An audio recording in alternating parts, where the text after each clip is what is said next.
elus ellu jääda.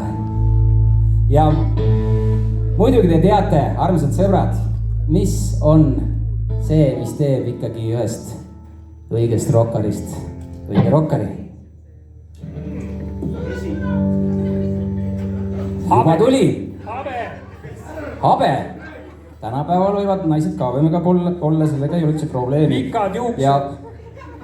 Ma ütlesingi pikad juuksed. Pikad juuksed. Palun. Ikka saab hakkama. Ei ole pikad juuksed kõige olulisemad. Muidugi mõista.